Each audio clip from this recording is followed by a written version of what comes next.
All right, everybody, I am back with a brand new movie review.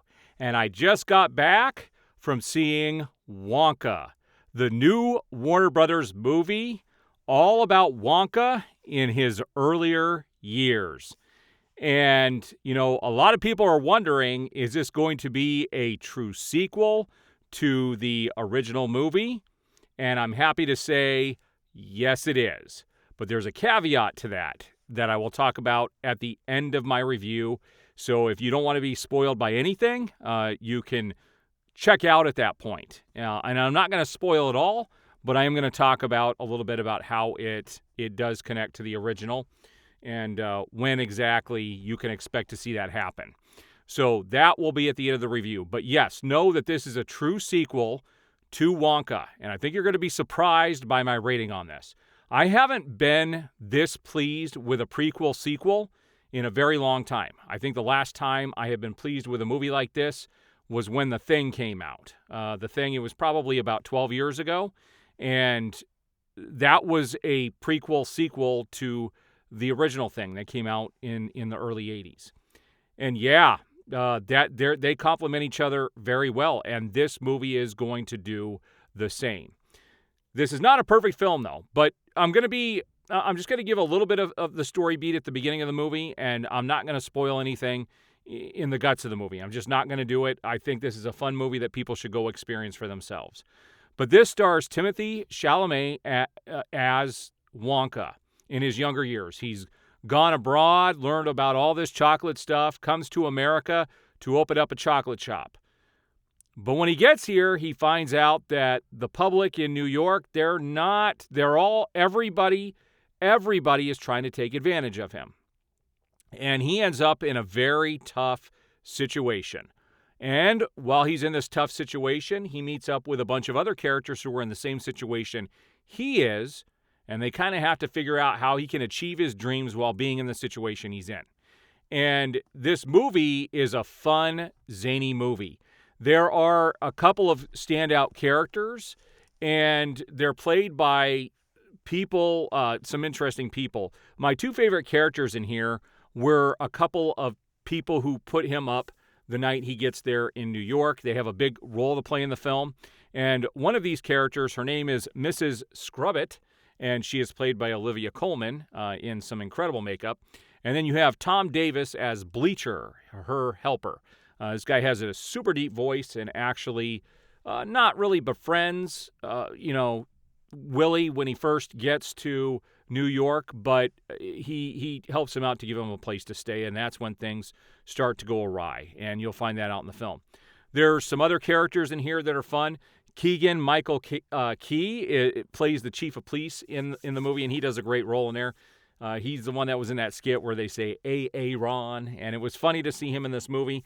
There's also, for me, I'm not going to spoil it, but there is one character that I did smile when he hit the screen, a character that I didn't expect to show up in the film. I don't remember this character being, or this actor being in the trailer, so I'm not going to spoil it for anybody, but there is a fun role for somebody who plays a priest in the movie, and I really enjoyed his character as well. There are lots of colorful characters in this movie, and it is a musical, but the songs don't drag on and on and on. They're actually very short and do fit the scenes that they're in.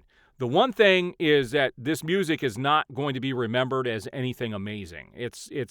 I don't think people are going to be singing these songs out in the streets or loving the whole soundtrack as a whole because the songs are short and they're very, like I said, they're very situational, specific type of songs. And so they were really well done in the film, though. Great talent.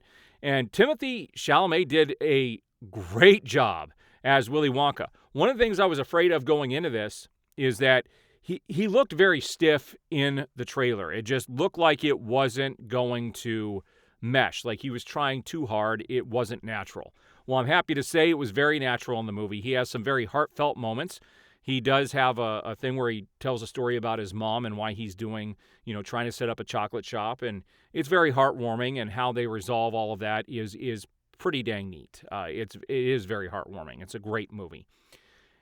And then,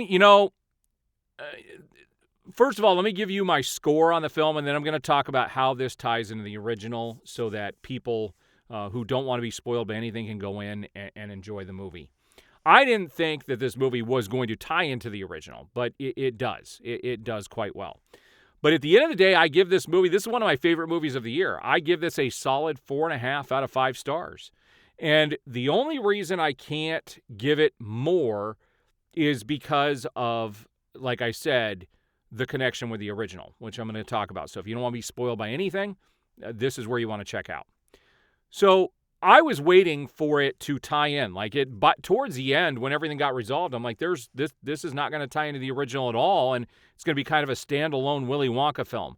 But then at the very, very end, they do go in and they do tie it in to the original quite well. Actually a pretty cool scene at the end. But my issue with it is that it was rushed because they didn't do it sooner, and they really couldn't do it sooner because of the way the story played out. The story is kind of an interesting standalone story for the film, and it's kind of interesting, the story that they decided to tell. But it is very zany and it is very fun. So if you're expecting to see that connection earlier in the film, it doesn't come until the very, very end. And then stay for the credits. One of the things I forgot to mention is that we do have, Hugh Grant playing the Oompa Loompa in the film, and he has a big role in the film. And his scenes are pretty cool. There are some pretty cool things that happen with him, and he was another fun character in the movie. His was the worst CGI out of everything in the film, though. Everything else seemed to mesh pretty well. I just wish they could have done better. With today's technology, they could have spent a little more money to make him, maybe put his face on someone who is truly small so that it would look more like, the Oompa Loompas in the original. But this, you could tell it was CGI, and that's another issue that I had with it, is the CGI on him. But outside of that, the rest of the movie's a lot of fun. I think people will enjoy it. It's a fun film you could take the whole family to. It's got some zany characters, lots of cool things. And so, yeah, this is a good escape. If you want to go to the movies and have a fun time, this is the movie to do it with. This is probably the most fun movie I have seen this year. All right, guys, so there is my review on Wonka, which just hit theaters. Will be hitting theaters. But if you guys like the review, hit that like button, subscribe, hit that notification bell. And as I go to more of these movies, I will be doing more reviews. I do appreciate all the support. We will see you on the next review. I do appreciate it.